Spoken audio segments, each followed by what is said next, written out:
Warahmatullahi wabarakatuh. Alhamdulillahillazi arsala rasulahu bil huda wa dinil haqq yudhhirahu ala dini kullihi wa kafa billahi syahida. Wassalatu wassalamu ala asrafil anbiya'i wal mursalin Sayyidina Muhammad sallallahu alaihi wasallam wa ala alihi wa sahbihi ajma'in amma ba'd. Qala rabbi shrah li sadri wa yassir li amri wahlul 'uqdatam min lisani yafqahu qawli. Amin Allahumma amin. Baik, Masya Allah luar biasa kita berjumpa kembali dalam taklim online Hafara ke-13. Saya ucapkan sekali lagi selamat datang kepada para peserta, kakak, ibu, dan bapak yang Masya Allah luar biasa sudah meluangkan waktu untuk bisa mengikuti uh, acara taklim online Hafara pada malam hari ini yang insya Allah dalam tema kita yang membahas mengenai isu mengenai dolarisasi yang kemudian uh, mata uang ini sebagai rasanya mencekam di moneter global, ya layaknya mata uang penghancur absolut. Insya Allah kita sudah bersama Ibu Nunung, Masya Allah luar biasa, beliau juga hadir pada malam hari ini dengan kondisi yang agak kurang sehat. Semoga kita doakan Ibu Nunung diberi kekuatan, kemudahan, dan juga kesehatan pada malam hari ini. Amin Allahumma amin. Baik Amin. Ibu Nunung, bisa kita mulai Ibu? Bisa. Oke. Sudah? Oke, iya. Baik, bismillahirrahmanirrahim. Assalamualaikum warahmatullahi wabarakatuh. Waalaikumsalam Warahmatullahi Alhamdulillah, wabarakatuh. alhamdulillahirabbil alamin wassalatu wassalamu ala asrofil anbiya'i wal mursalin sayyidina wa maulana Muhammadin wa ala alihi wa sahbihi ajma'in. Rabbi shrah li sadri wa yassir li amri wahlul 'uqdatam min lisani yafqahu qawli. Amma ba'd. Alhamdulillah senang sekali bisa hadir ya dalam acara taklim Hamfara Berbagi. Taklim online Hamfara Berbagi. Ya. Dan kalau kita lihat ini hari Ahad ya. Biasanya pada weekend atau sisa-sisa weekend. sekali Bu, Jadi sisa-sisa. 15 orang ini insya Allah kita akan belajar ya, akan taklim. Semoga semakin bertambah ini audiensnya Bu. Biasanya seperti itu. Iya, iya. Oke, mudah-mudahan. Baik, tanpa memperpanjang waktu karena ternyata qadarullah kondisi saya dari pagi demam ya dan belum turun. Baik, semoga tidak mengurangi semangat ya taklim malam ini. Oke, silahkan Andre untuk share screen. Sebentar ya Bu, sedang dicoba untuk dalam pengunduhan sih. Insya Allah sebentar lagi. Ya, baik sebelum kita ke materi, kenapa gitu ya materi ini perlu disampaikan ya di dalam taklim online Hamfara. Karena ya penting gitu. Ya jadi nggak ada ilmu yang nggak penting. Ya, kebetulan saya mengampu ekonomi moneter Islam. Jadi ketika ditawari untuk mengisi, saya langsung memberikan saran tentang ini saja, tentang dolarisasi ya, yang sejak Juni di Indonesia itu sudah mulai marak lagi. Kalau Anda baca berita, ya ini Bapak Ibu atau mahasiswa ini campur ya, Ini umum Bu. mix. Masya Allah. Jadi bingung saya menyapanya bagaimana ini. Nenek, Masya Nenek, Allah. Masya Ada yang Allah, sedang. luar biasa. Masya Allah ya. Wah, ada nenek segala ya. Berarti udah bercucu Bu Eni ya? Ya, mungkin nanti nyapa random aja ya ibu-ibu, bapak-bapak, adik-adik, dan mahasiswa sekalian. Jadi bertolak dari isu-isu ya yang ada saat ini dalam moneter ya, moneter, terutama moneter Islam yang itu gaungnya harus kita upayakan bergema terus gitu. Sebagai apa? Sebagai nanti solusi bagi sistem moneter yang ada saat ini. Tujuan awal begitu ya. Jadi tujuan secara garis besarnya karena apa? Karena tidak semua orang itu memahami kerangka bangunan ekonomi Islam ya, terutama moneter Islam. Oh, ada tuh moneter di dalam Islam. Ada dong gitu. Ya, maka dari itu di taklim Hamfara ini ya insya Allah diupayakan ya sedikit. Jadi sebentar pun tidak apa-apa gitu. Yang penting refresh pemahaman. Saya posisi di sini juga masih belajar gitu ya. Namanya juga berbagi ya. Apa tuh? Belajar bareng lagi. Nah, gitu. Oke. Banyak saya awali dengan hegemoni dolarisasi. Sebenarnya lebih lebih pas itu hegemoni dolar gitu ya. Mata uang penghancur absolut. Gitu. Apa itu ya? Secara sekilas kayaknya apa itu maksudnya gitu. Ya, yang bisa saya garis bawahi bahwa keberadaan dolar itu sebagai mata uang penghancur yang benar-benar gitu ya. Absolut itu kan yang mutlak gitu ya. Jadi jangan main-main dengan dolar gitu. Istilahnya seperti itu. Oke, kemudian dari sisi pengantar, share screen-nya belum ya? Oke. Kita akan flashback dulu ke bagaimana penggunaan mata uang. Jadi ketika belajar moneter, moneter itu apa sih? Ya uang ya bisa diartikan. Mungkin kalau dalam bahasa Arab itu bisa nukud juga. Ya. Oke, itu dari sisi bagaimana ya uang itu digunakan di dalam kehidupan masyarakat, di aktivitas ekonomi pada umumnya. Dimulai dari awal gitu ya sampai saat ini. Nah, itu bagaimana masyarakat menggunakan uang. Oke. Jadi fungsi mata uang kalau bisa digaris besar ada 3 ya. Ada 3 yaitu sebagai alat tukar. Alat tukar, kemudian unit satuan hitung. Kemudian alat penyimpan nilai. Ya. Nah, fungsi-fungsi tersebut tentu saja gitu ya, tentu saja terjadi dalam kehidupan saat ini. Dari dulu, dari awal ya sampai saat ini. Di mana peradaban manusia itu ya mulai menemukan ya kehidupan ya istilahnya. Nah, kalau belajar sejarah lagi flashback gitu ya, itu akan panjang sekali. Kalau ini aja secara singkat saja ya, secara singkat. Nah, tahapan penggunaan uang ya dalam aktivitas ekonomi ada tahap barter. Tahap barter, kemudian tahap penggunaan uang komoditas ya. Kemudian juga ada tahap penggunaan uang logam, uang kertas. Nah, kemudian terakhir adalah tahap penggunaan uang elektronik. Ya, yang sudah kita rasakan saat ini. Ya. Bagaimana kalau dari sisi yang barter gitu ya? Ya. Dari sisi barter tentu digunakan ya barang-barang yang bernilai.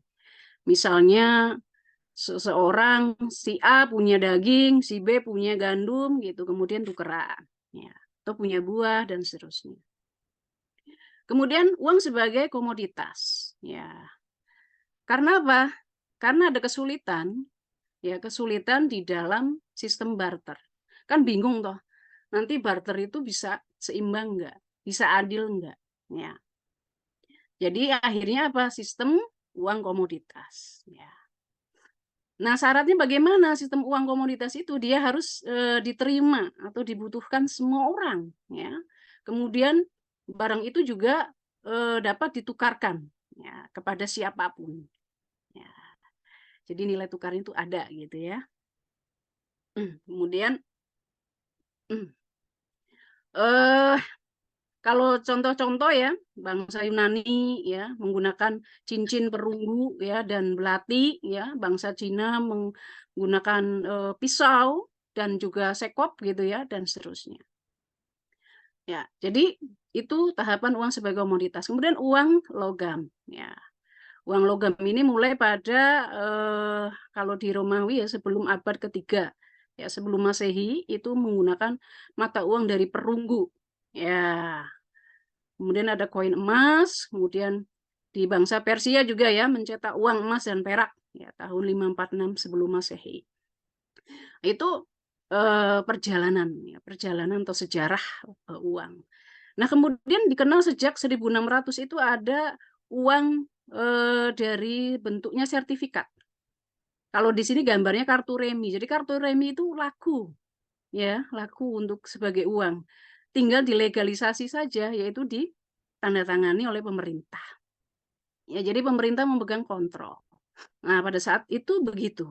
Ya, kemudian terus akhirnya jadi berkembang menjadi uang kertas. Nah, tadi kartu remi ya, jadi kartu remi bisa untuk uang, ya, gitu. Makanya identik ya game game yang pakai kartu itu kan ya mainnya main uang, judi gitu ya. Yaitu emang ada filosofinya dari situ.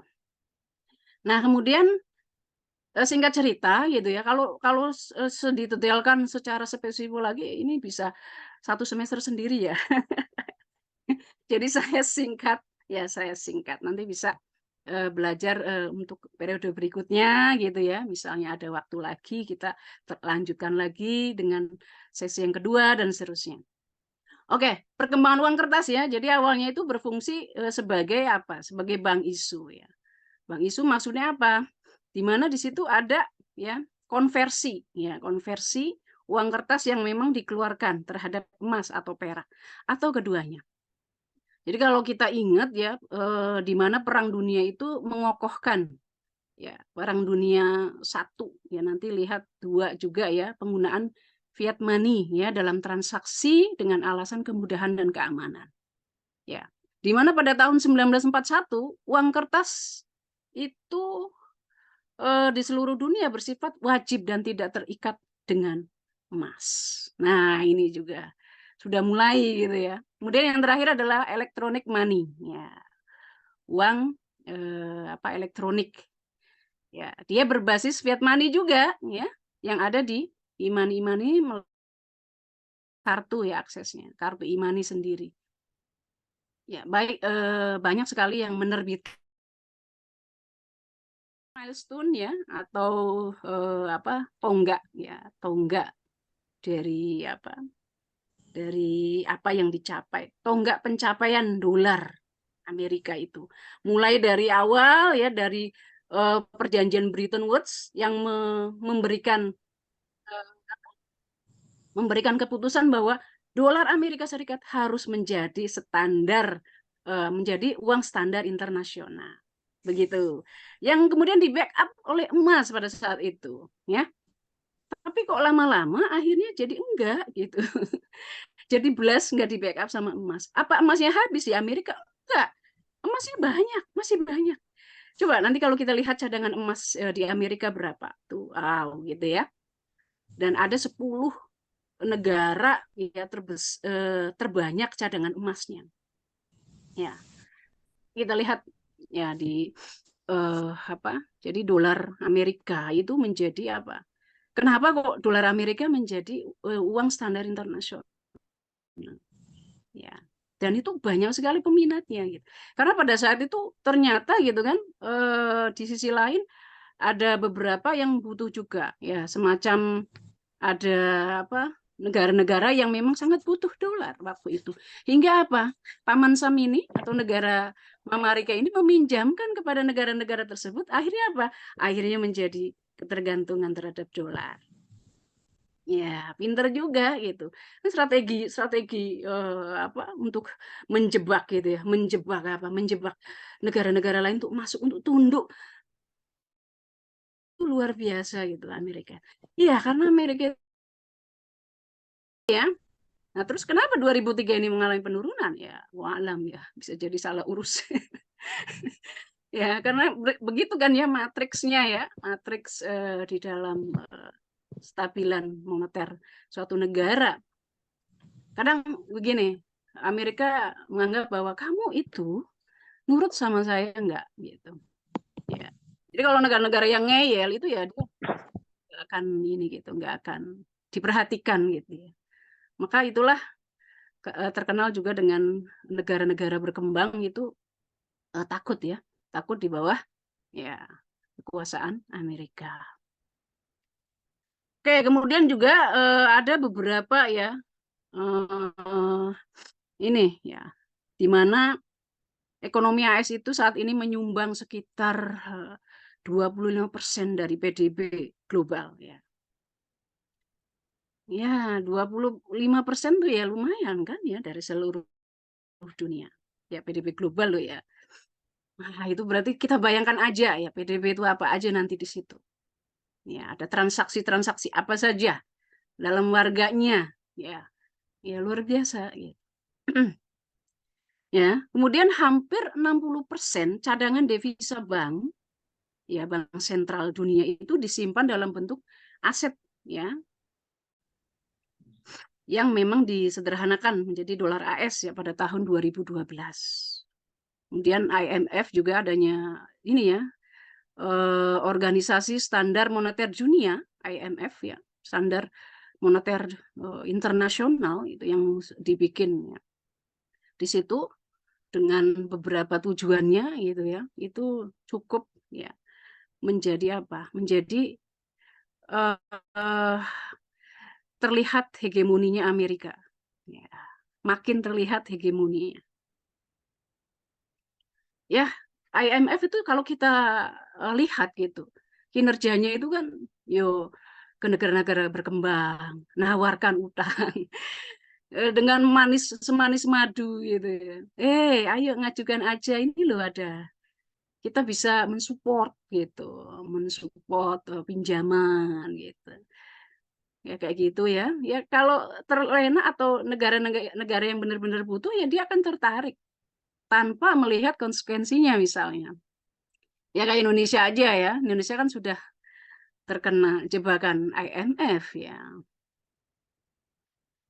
dengan berbagai apa permasalahannya ya sehingga apa ya tidak bisa berjalan secara mandiri otomatis mau nggak mau disetir ya disetir kebijakan-kebijakannya oleh IMF.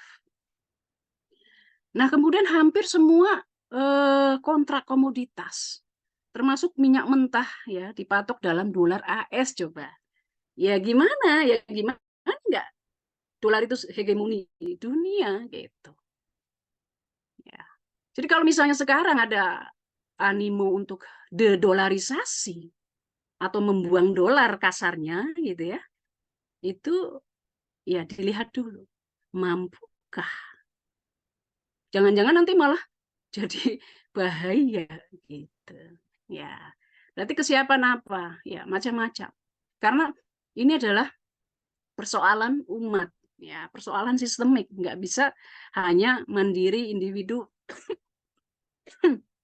atau negara Indonesia saja itu ya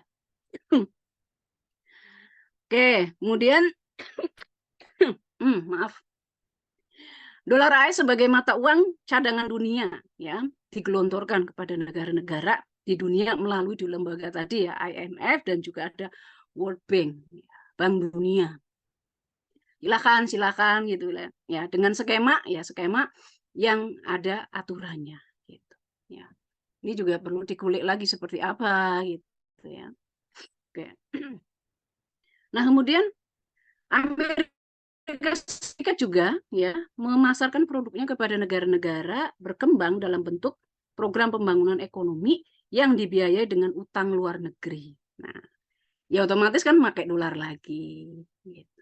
Utang luar negeri ya kita bisa rasakan berapa sih utangnya sekarang itu. Gitu.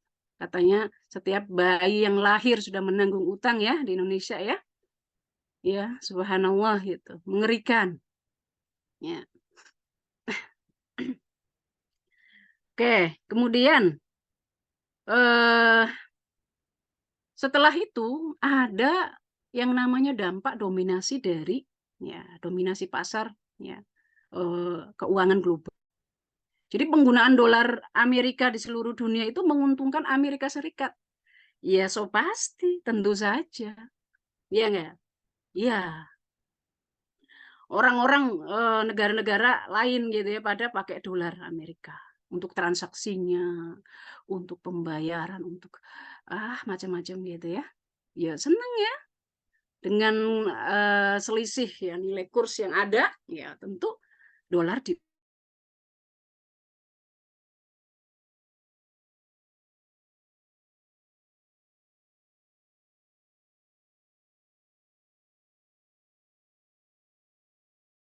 seluruh dunia ya, kemudahan transaksi internasional bagi Amerika Serikat.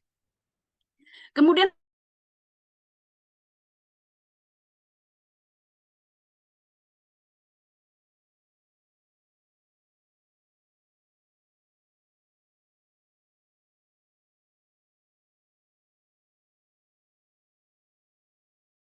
penggantian uang yang secara langsung, di situ penggantian penggunaan uang ya satu jenis mata uang atau lebih ya untuk digunakan sebagai apa? Alat komoditas yang sama oleh sebuah negara. Itu currency substitusi. Jadi mengganti mata uang. Kok bisa ada tah? Ada gitu ya. Ada. Nah, kemudian ada indirect currency, tidak langsung ya penggantiannya itu. Indirect currency substitution itu merujuk pada apa? Upaya investor untuk apa? Mengganti aset ya dalam mata uang menjadi aset finansial. Non monetar ya atau non monetary financial asset. Ya macam-macam ya nanti aplikasinya tergantung negaranya. Nah, kemudian barulah ini kita ketemu dengan dolarisasi. What's the meaning of dolarisasi gitu kan? Apa itu dolarisasi? Nah, namanya juga kita sudah tebak ya. Ada akhiran sasi gitu ya. Berarti apa dia? Sebagai apa? Penggunaan ya, sebagai upaya penggunaan mata uang dolar Amerika Serikat yang dilakukan oleh negara-negara Amerika Latin, kemudian juga dalam perkembangannya tidak hanya Amerika Latin ya. Konsep dolarisasi ini mulai meluas ya, mulai meluas. Ya istilah ini tidak hanya diterapkan untuk penggunaan dolar Amerika Serikat saja, tetapi umumnya ya dengan mata uang asing ya, sebagai mata uang nasional. Ya mungkin seperti euro ya. Uang domestik. Ya. Jadi sejak Agustus tahun 2005 dolar Amerika Serikat, euro, dolar Selandia Baru ya. Kemudian Swiss juga, Prancis ya. Kemudian rupiah India dan dolar Australia ya mata uang yang digunakan oleh negara-negara lain ya, untuk melakukan transaksinya. Di mana dolarisasi memiliki 3 jenis utama ya. Ada dolarisasi tidak resmi ya, unofficial ya. Jadi dolarisasi yang tidak resmi. Di mana apa? Mata uang asing itu masih menjadi satuan penyimpan nilai saja ya. Orang belum menggunakan sebagai alat pembayaran sehari-hari atau memfasilitasi transaksi sehari-hari. Ya, jadi yang namanya tidak resmi ya. Bisa jadi nanti kalau di mana ya, Indonesia sendiri di Bali gitu ya, sudah mulai bisa ya transaksi dengan dolar misalnya. Langsung gitu ya. Ya, bisa jadi itu. Tapi ada ini lagi ada wacana bahwa kita harus melakukan dedolarisasi, bukan dolarisasi. Ya. Jadi harus sebisa mungkin itu tidak bergantung dengan dolar. Pengennya seperti itu kalau pemerintah Indonesia ya. Kemarin Menteri Keuangan juga ya, Sri Mulyani itu bincang-bincang begitu. Ya nanti dibahas lagi ya. Ini masuk pada tadi yang tidak resmi, jadi unofficial. Jadi belum menggunakan secara 100% ya, hanya ya menyimpan nilai saja gitu sebagai kekayaan gitu ya dan seterusnya. Dolarisasi semi resmi ya, mata uang asing telah menjadi alat pembayaran yang sah. Tapi memainkan peran sekunder. Ya. Jadi pelaku hanya menggunakannya untuk transaksi yang lebih spesifik saja. Ya. Mereka masih menggunakan mata uang domestik ya untuk apa? Melakukan transaksi sehari-hari. Seperti membeli produk, membiayai pajak, dan membayar gaji. Nah, itu masih pakai rupiah kalau di Indonesia misalnya. Tapi di sisi lain juga sudah menggunakan dolar di pembayaran-pembayaran yang lain gitu ya. Misalnya mungkin investasi dan seterusnya. Macam-macam ya. Kemudian ada dolarisasi resmi. Jadi memang sudah resmi ya di situ. Apa-apa, oke, pakai dolar ya. Sebisa mungkin pakai dolar gitu. Ya. Oke, kemudian ada model penerapan dolarisasi berdasarkan tingkatannya. Ada dolarisasi full ya atau penuh, kemudian dolarisasi parsial atau parsial dolarisasi ya. Jadi kalau penuh, dolarisasi penuh itu eh, konsep dolarisasi penuh itu merujuk pada apa? Kondisi di mata uang lokal itu benar-benar digantikan oleh mata uang asing. Ya, seperti dolar Amerika Serikat ya dengan kemungkinan apa? Pengecualian pada uang logam. Dalam kondisi ini bank-bank domestik hanya menerima rekening, deposito atau pinjaman dalam beberapa ya denominasi mata uang asing. Termasuk dalam kondisi ini semua utang pemerintah dan swasta harus dikonversi menjadi mata uang acuan, ya, misal dolar Amerika Serikat. Ya, kalau di sini dicontohkan ada yang menggunakan atau melakukan dolarisasi yaitu negara Ekuador. Ya. Jadi kalau Ekuador itu dia tidak mampu ya menghindari krisis atau resesi ya dalam krisis perbankan hingga dia ya membekukan deposito ya seluruh sistem perbankan karena apa? Nilai mata uang mereka ya mengalami penurunan yang tajam. Ya, setahun kemudian setelah kekacauan politik, Ekuador melakukan dolarisasi. Ya, jadi mengganti mata uangnya menjadi dolar Amerika. Nah, itu bagaimana gitu? Ya, tentu saja kalau kayak gitu, wah, tambah dong pengikutku gitu kan. Ya. Kemudian ada Zimbabwe. Zimbabwe juga ya. Ketika kita tahu Zimbabwe itu pernah mencapai inflasi tahunan yang cukup mengerikan ya pada saat itu. Ya. Di mana kalau nggak salah itu harga satu roti saja itu dibayar dengan berkepok-kepok uang. Wah, itu bagaimana gitu ya. Saking apanya ya? Saking nilai mata uang yang benar-benar turun. Ya. Jadi anjlok mata uang negaranya ya tidak berharga lagi. Pada tahun 2009 itu kemudian mengumumkan adopsi ya, adopsi dolar Amerika Serikat sebagai mata uang dalam perekonomian. Ya. Ya, kalau bagaimana dengan dolarisasi parsial? Ya, dolarisasi parsial atau konsep yang sebagian gitu ya, di mana merujuk pada setidaknya dua mata uang yang digunakan. Ya, untuk tatanan yang berbeda. Terkait dengan motif penggunaan mata uangnya sebagai satuan hitung, ya, sebagai pertukaran, dan sebagainya. Ya, contoh misalnya di suatu negara menggunakan mata uang domestik ya sebagai media pertukaran. Namun pada tataran taktis ya, mata uang asing juga digunakan sebagai alat satuan hitung yang sah ya, serta sebagai penyimpan nilai ya. Penyimpan nilai yang memang sudah ada ya. Nah, keuntungan dolarisasi ya, keuntungan dolarisasi ada. Jadi dolarisasi itu proses di mana pendolaran gitu ya, upaya menjadikan atau menggantikan negara itu uangnya menjadi tergantung pada dolar gitu ya, bahkan mengganti secara penuh ya menjadi dolar Amerika Serikat misalnya atau dolar yang lainnya gitu. Itu ada untung rugi. Ya, sebuah keputusan, sebuah kebijakan itu normalnya pasti mempunyai resiko. Ya enggak, punya resiko, punya dampak ya, baik positif maupun negatif. Ya.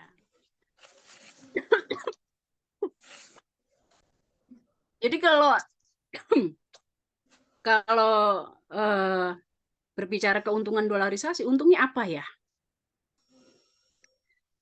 Di sini dikatakan bahwa dolarisasi memberikan dorongan, support bagi apa? Bagi suatu negara untuk melakukan aktivitas ya perdagangan internasional secara lebih masif lagi.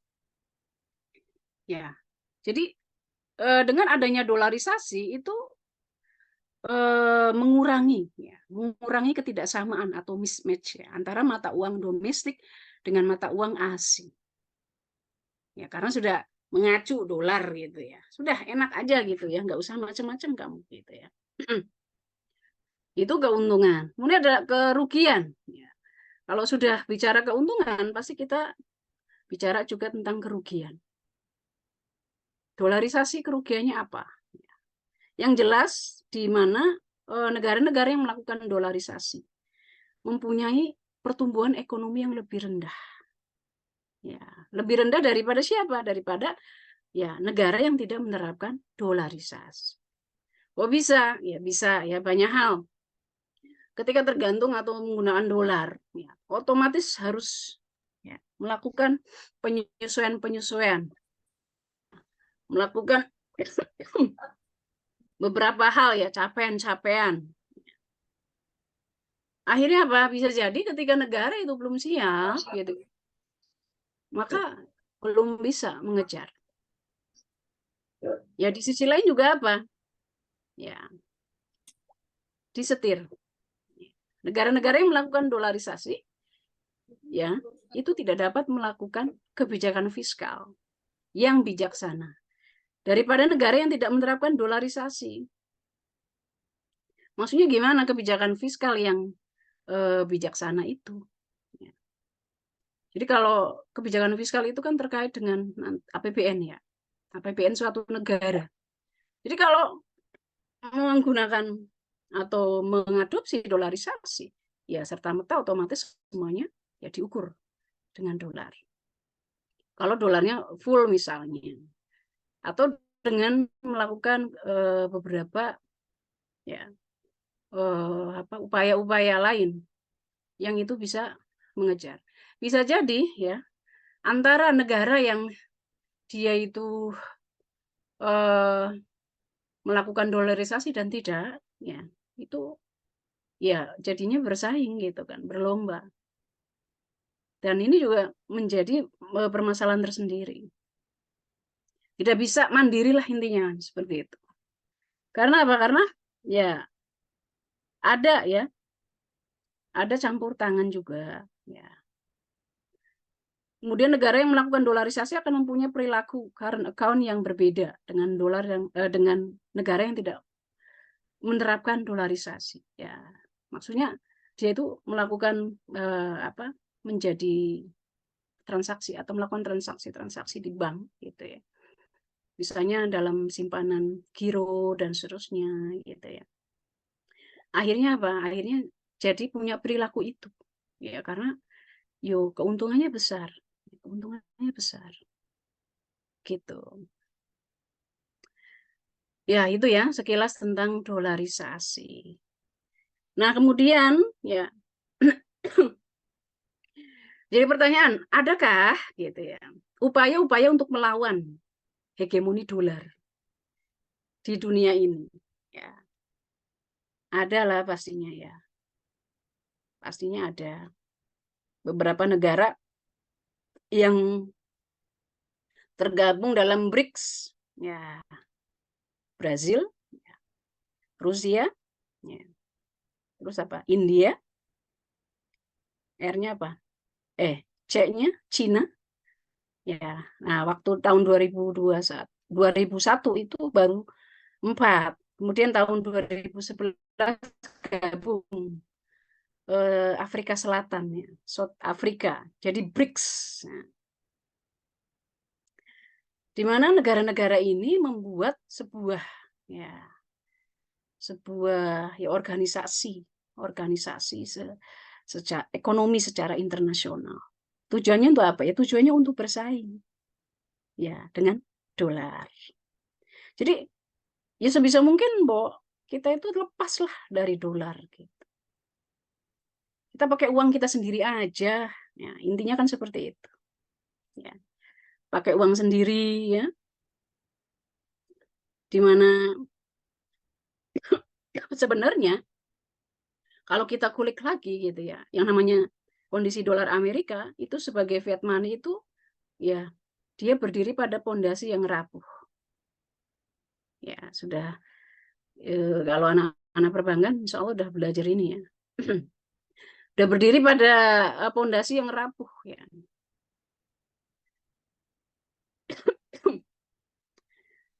Ya, di mana awalnya kan di backup tuh ya dolar Amerika Serikat itu. Ya.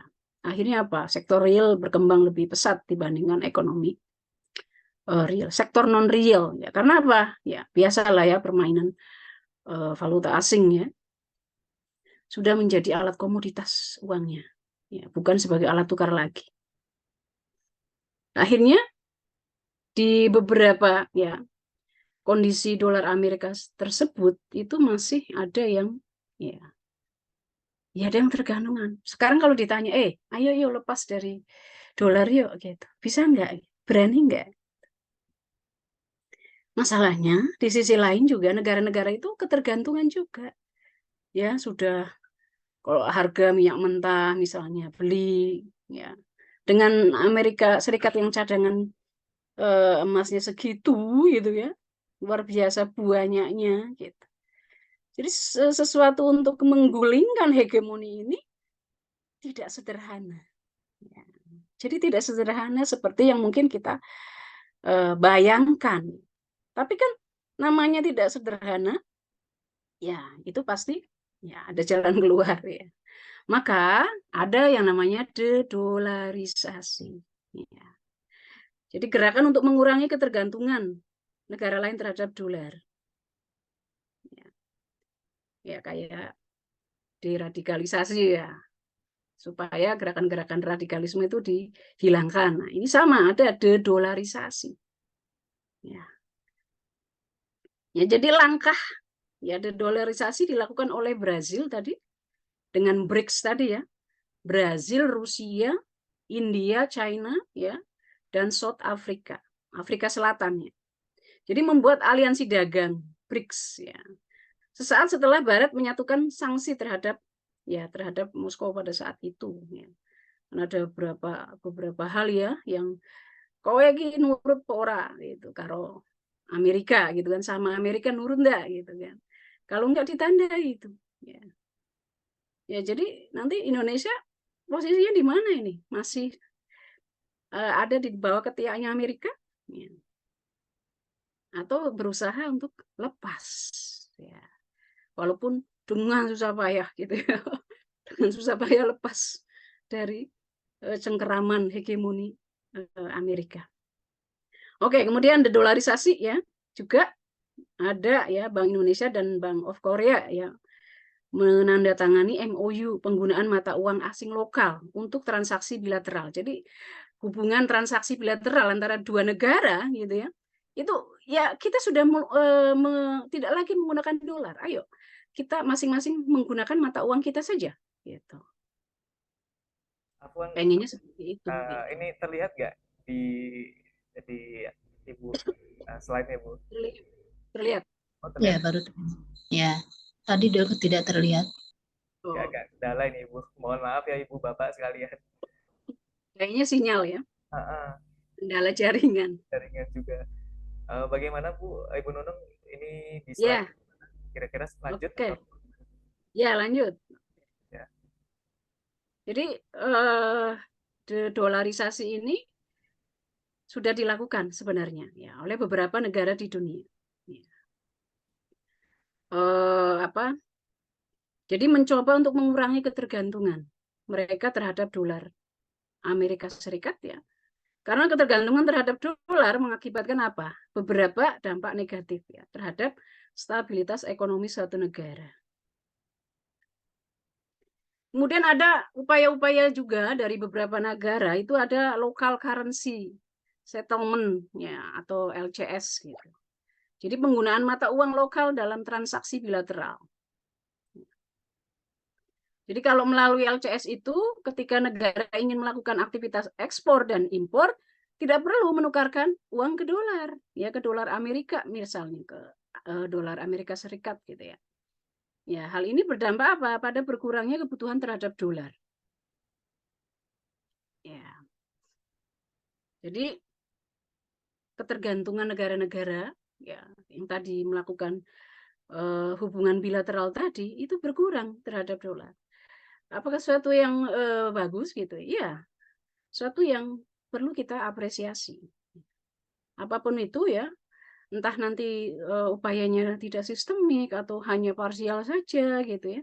Tapi ya tetaplah diapresiasi bagi negara-negara gitu ya yang apa berupaya gitu, berupaya untuk tidak tergantung dengan dolar.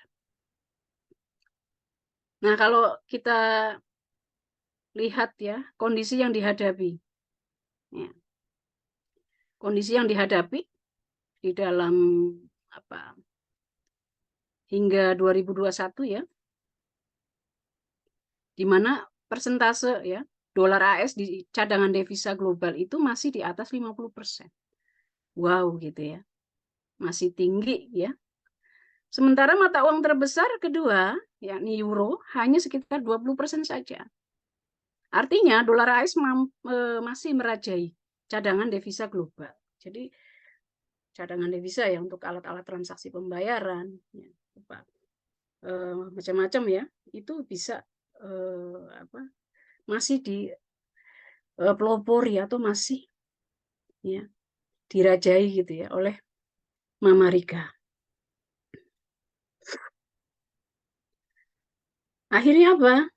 Pengusaha umumnya cenderung memilih dolar Amerika Serikat. Ya.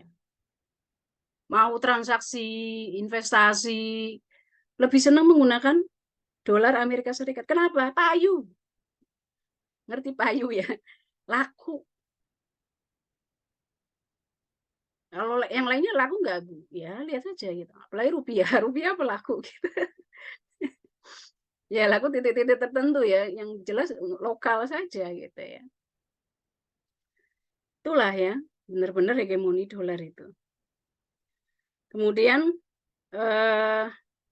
walhasil apa? Penggunaan dolar masih mendominasi transaksi internasional. Nah, kemudian pertanyaannya lagi, mampukah dedolarisasi melepaskan hegemoni dolar, ya, melepaskan dominasi dolar? Coba, yang di sini mampu nggak? Jawab. Ya, jadi kuis ya kalau mahasiswa. Ya mampu nggak nih ya? Apa aktivitas atau upaya-upaya untuk buang dolar itu atau mengganti dolar itu melepaskan hegemoni dolar. Ya, di sini sudah tertera ya tidak mampu. Kok bisa tidak mampu? Ya, karena itu bisa terbukti ya. Tidak mampu selama apa? Menggunakan sistem mata uang kertas, fiat money. Jadi kalau masih pakai fiat money, ya, jadi fiat money ya, uang kertas balik. Ayo kita dolarisasi nih. Tapi solusinya ya tadi, misalnya ke BRICS gitu. Lah, sama aja gitu kan. Uang kertas itu bagaimana? Nggak punya nilai, tidak stabil, ya, tidak di backup dengan sesuatu yang bernilai. Ya bodoh baik kalau kayak gitu. Ya, perlu kekuatan dan keberanian dan tidak mudah. Ya, tidak mudah memang. Inilah PR ya bagi para ekonomi ya, ekonomi Islam. Ya baik pengemban dakwah ya maupun masyarakat masyarakat pada umumnya ya itu semua harus melek ya. Melek terhadap apa ya, bagaimana sistem ekonomi Islam itu mampu atau ada pembahasan ya tentang sistem mata uang. Dakwah ekonomi Islam nggak berhenti di situ gitu ya. Karena ya kalau kita perhatikan sekarang itu kan mazhab ekonomi Islam aja banyak ya. Ada mazhab mainstream ya, ada Bakar Shodiq, terus ada Hamfara dan seterusnya. Nah itu berbeda-beda gitu ya, dengan solusinya juga, terus dengan pandangannya juga. Bahkan ada yang belum paham juga gitu, nggak bahas ya, karena dia berangkat ekonomi Islamnya berangkat dari ekonomi konvensional misalnya pembahasannya ya, sehingga hal-hal yang kayak gini itu masih menjadi ya sesuatu yang apa ya gitu. Ya solusinya kan intinya bagaimana meningkatkan rupiah, ya kan hanya sekadar itu. Bagaimana rupiah itu biar handal dan seterusnya atau mata uang lainnya supaya efek dolarisasi ini tidak terus-menerus gitu. Hanya sebatas itu. Ya. Jadi kalau bicara solusi secara singkatnya di sini ya meninggalkan fiat money ya dan kembali menggunakan standar emas dan perak, itu dinar dirham. Kemudian meninggalkan sistem-sistem yang tidak Islami. Ya, tidak Islami apa? Ya sistem riba.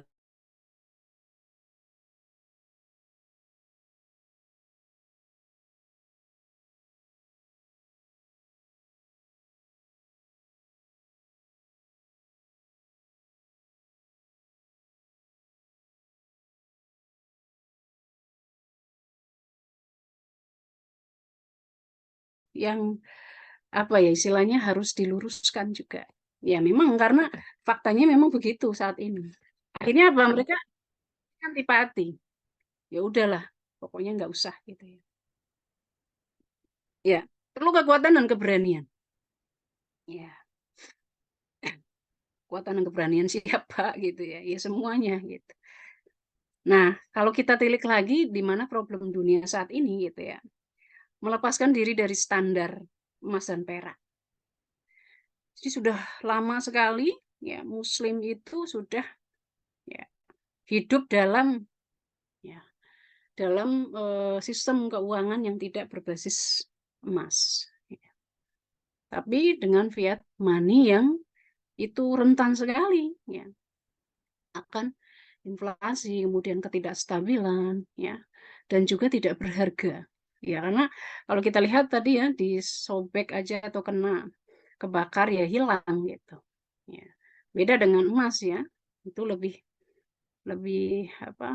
Lebih kuat gitu, lebih stabil. Ya, jadi solusinya itu kemudian bagaimana kebijakan moneter Islam secara singkat ya, secara singkat. Jadi kalau Islam itu ya kita tahu ya bahwa suatu sistem hidup ya atau prinsip kehidupan yang di dalamnya ada aturan-aturan termasuk ya, termasuk mengatur mata uang ya. Nah ini ternyata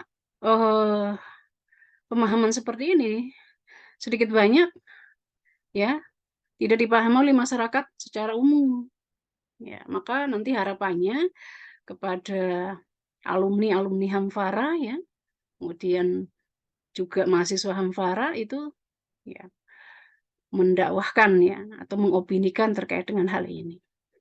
Macam-macam bentuknya ya, bisa dengan tulisan, ya bisa diskusi kayak gini, bisa apa belajar ya, taklim-taklim begini, atau membuat buku, ya membuat buku antologi misalnya buku keroyokan gitu ya. Nah ini bagus juga gitu. Ya mungkin bisa tuh ya siswa Amfara bisa menginisiasi gitu ya. Insya Allah Ibu.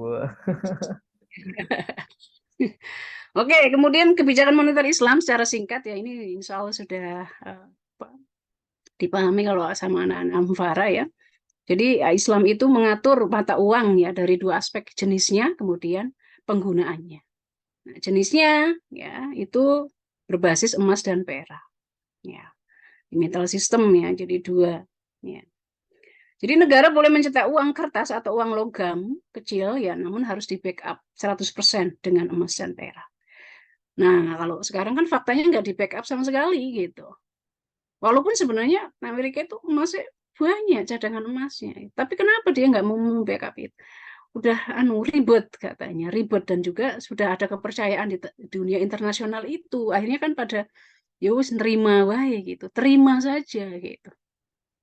Ya padahal kalau misalnya ya mau dilawan itu ya bisa ya. Ya insya Allah ya suatu hari nanti ya kemenangan itu kan akan diperoleh ya oleh kaum muslimin. Amin, Allahumma. Ya, amin. Terus eh ada beberapa aturan juga ya di dalam standar moneter Islam. Ya, ada langkah stabilisasi moneter Islam ya.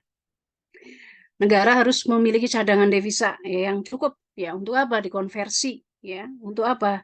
Menjadi dinar dan dirham. Ya, negara juga menjalankan politik ekonomi Islam. Nah, ini yang tidak dipahami oleh kaum muslimin bahwa Islam punya politik ekonomi ya, punya sistem politik ekonomi. Bagaimana negara itu diatur ya dengan Islam. Jadi malah kadang ada yang mengharamkan politik gitu ya. Islam nggak ada politik gitu. Nah, itu salah kaprah. Padahal jelas kalau semua Muslim paham ini, melek ini gitu ya, itu akan menjadi umat yang terbaik, insya Allah. Oke, kemudian ekspor juga harus dibayar dengan emas atau perak. Ya, atau mata uang kuat lainnya yang memang bisa di situ ya adalah kerjasama dan seterusnya. Kemudian langkah stabilisasi moneter Islam ya menghapus riba dan judi ya. Menghapus riba dan judi atau transaksi spekulatif. Nah, kalau kita tarik kembali sekarang justru riba dan judi itu menjadi ruhnya sistem ekonomi kapitalis gitu ya. Lembaga keuangan ya, perbankan menjadi jantungnya, menjadi darahnya gitu ya. Sehingga apa? Ya susah ya untuk dilepaskan. Jadi kalau ada yang bilang Islam itu atau ekonomi Islam itu wujudnya adalah perbankan syariah, itu juga tidak tepat juga gitu ya. Kurang tepat. Ya, ada yang bilang begitu. Jadi, oh ekonomi Islam itu perbankan syariah itu, kemudian lembaga keuangan Islam gitu kan. Nah, itu satu yang keliru yang perlu kita luruskan di tengah-tengah umat. Itu hanya sebagian kecil saja gitu ya. Oke, kemudian dari sisi aturan-aturan lain ya, tukaran dan seterusnya.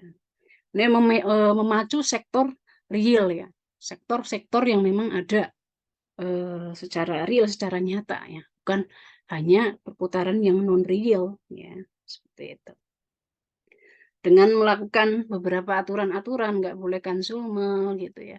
Bahkan menabung itu konsep menabung itu juga harus diluruskan karena sekarang itu orang ya atau kaum muslimin itu mikirnya ya menabung itu enggak apa-apa gitu. Ya sekadar menabung nah menabungnya harus ada niat untuk apa ya karena kalau enggak ya terkait dengan atau termasuk dengan konsum itu jelas diharamkan. Sebisa mungkin duit itu ya terus berputar gitu loh, enggak ada yang ngendon. Enggak ada yang ngendon. Karena apa? Karena itu dibutuhkan di sektor real. Gitu. Ya beda di sistem ekonomi konvensional atau kapitalisme bahwa orang lebih senang gitu ya untuk menyimpan uangnya ya dalam bentuk investasi-investasi ya bahkan menabung kalau misalnya suku bunga tabungan tinggi gitu ya dan seterusnya. Oke, ya itu. Kemudian ada beberapa larangan terkait dengan perilaku atau apa istilahnya karakter orang ya nggak boleh berfoya-foya, nggak boleh boros gitu ya, nggak boleh apa istilahnya menghambur-hamburkan harta untuk satu yang maksiat ya, bahkan untuk tidak boleh juga kikir terhadap kenikmatan yang Allah berikan. Ya. Nah ini juga kadang ada kekeliruan juga di tengah masyarakat bahwa kita harus zuhud gitu ya, qanaah, tapi seperti apa dulu gitu ya. Kalau misalnya ada ya uang untuk membeli sepatu, misalnya sepatu kita udah bolong gitu ya, beli gitu ya. Itu sebagai rasa syukur kita kepada Allah gitu ya. Jangan sampai ya kita melakukan tadi kikir terhadap diri sendiri dan seterusnya. Kikir terhadap nikmat yang Allah berikan pada kita gitu ya. Nah, sebagai kesimpulan atau resum, ya insya Allah ya,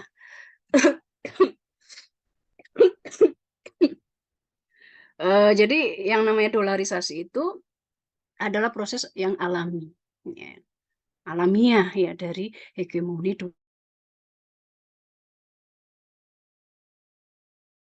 apa istilahnya berbagai implementasinya gitu ya.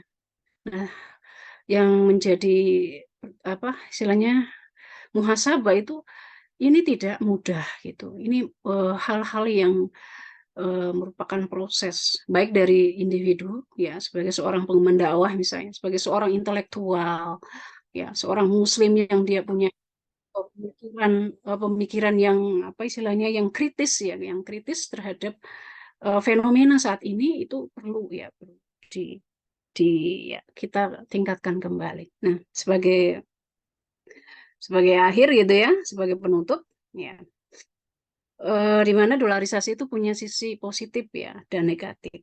Ya, dan dolarisasi ya belum tentu juga mampu ya meruntuhkan dominasi dolar. Problem moneter akan selalu muncul ketika mata uang masih berbasis fiat money, belum kembali kepada standar emas dan perak. Proses dedolarisasi hanya berhasil jika ya kembali ke sistem berbasis emas dan perak, ya, menghapus sistem ribawi dan spekulatif, ya, penguatan sektor real dengan larangan menimbun emas dan perak, ya, dan perbuatan takdir, ya, kemudian harta tidak digunakan untuk kemaksiatan, ya, atau tabzir, ya, atau foya-foya dan seterusnya. Nah itu ya yang menjadi closing di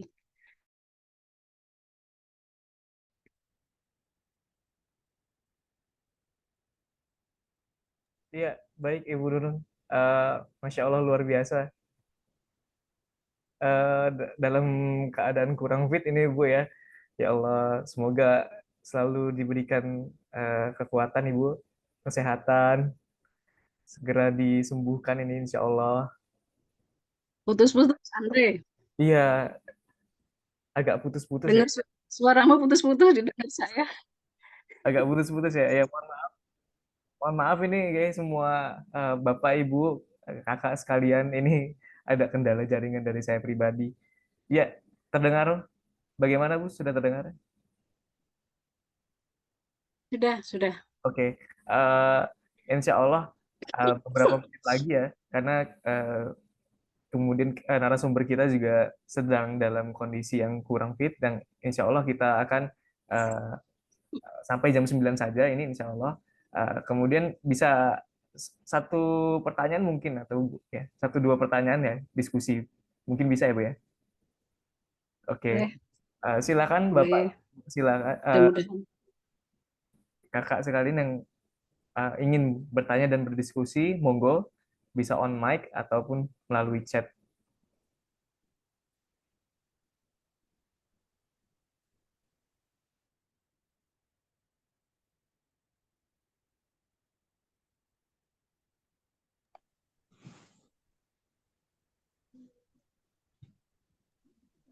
Ya, silakan. Assalamualaikum. Waalaikumsalam. Waalaikumsalam. Iya, Bapak Yanto, silakan, Pak. Mau bertanya, Ustaz, Ya, bagaimana menerapkannya dinar dan dirham sementara negara kita belum ada mata uang seperti itu? iya. Terima kasih, Ustaz. Iya, Ya. Bu, iya, aku. Yes, monggo Ibu bisa Langsung silakan. dijawab. Iya, silakan Ibu. Bagaimana?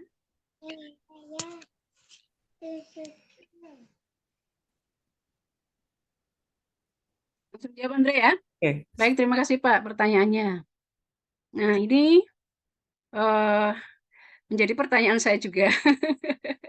Ya, karena kondisi sistem ya, terutama sistem ekonominya juga Mas kapitalis. Tentu sulit ya tadi menumbangkan hegemoni terhadap dolar ya yang menjadi apa? Menjadi mata uang yang mendominasi dunia. Tentu berarti PR-nya tambah berat. PR-nya berat ya. Tapi yang namanya upaya. Sekarang kan kita kan lagi pertarungan ide nih, Pak. Ya, jadi kalau dipilah itu ada 3 sistem ekonomi dunia. Ada sistem kapitalis, sistem sosialis, kemudian sistem Islam.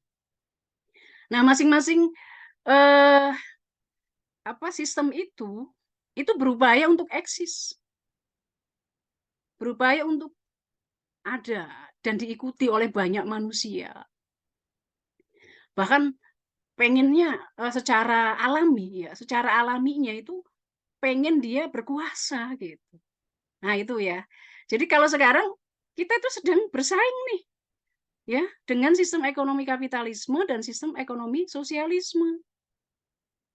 Dan sistem ekonomi Islam yang terus didakwahkan, terus diopinikan agar apa? Agar umat itu tambah paham. Karena sejak dulu mungkin ya sejak kalau keruntuhan Daulah Khilafah Utsmaniyah ya 1924 itu kan umat Islam itu kan tercerai-berai.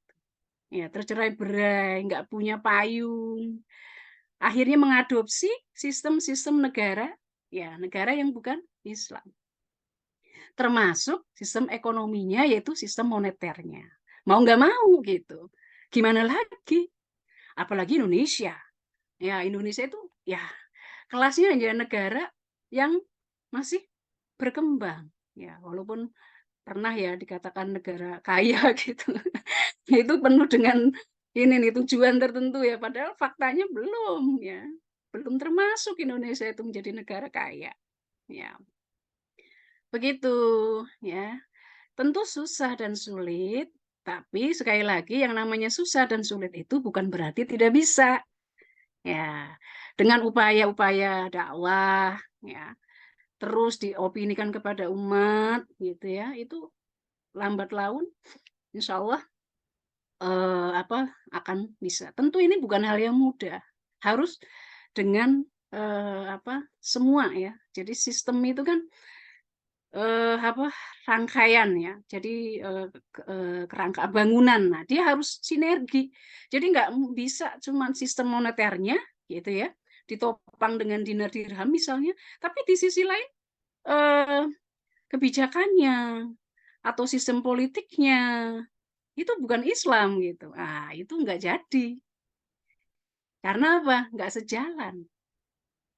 Nggak sejalan. Jadi satu-satunya ya bagaimana agar kekuasaan atau sistem Islam itu ya bisa kita upayakan lagi. Ya, insya Allah kan nanti janji Allah ya pada umat Islam bahwa Islam itu akan dimenangkan lagi. Jadi yakin saja Pak, yakin sekarang berarti tugasnya kita dakwah aja gitu ya. Dakwah ke umat. Gimana caranya agar sistem moneter kita itu menjadi ya sistem moneter yang diatur oleh Islam. Begitu Andre? Iya, baik, Masya Allah luar biasa sekali. Kita sudah mendengar banyak materi dari Bu Nunung. Masya Allah luar biasa juga dalam keadaan yang Insya Allah semoga segera disembuhkan dan juga ini saya rasa sudah menjadi closing statement ya Bu ya, karena kita sudah di penghujung acara. Masya Allah, jazakillah khair, ini Ibu sudah berkenan hadir dalam alim online kali ini, sudah berkenan juga mengisi bagaimana materi moneter global dan juga mengenai dolarisasi hegemoni ini, Bu. Makasih banyak. Kita doakan semoga Ibu Nunung selalu diberikan keberkahan dan juga kelimpahan rezeki. Amin, Allahumma amin. Dan juga pada para peserta yang insya Allah rahimakumullah ya dalam rahmat Allah, juga doa-doa baik, keberkahan dan juga kelimpahan rezeki, kemudahan, kebaikan, segala aktivitas juga selalu diberikan kepada ibu, bapak, dan kakak sekalian. Amin, Allahumma amin. Kami dari Ziswa Hampara mengucapkan banyak terima kasih, jazakumullah khairan jaza kepada semua peserta yang sudah hadir dan berkenan pada malam hari ini. Baik, kita tutup dengan membaca Kafaratul majlis, subhanakallahumma wa bihamdika, asyhadu an la ilaha illa anta, astaghfiruka wa atubu ilaik. Wabillahi taufiq wal hidayah. Wassalamualaikum warahmatullahi wabarakatuh. Waalaikumsalam Waalaikumsalam.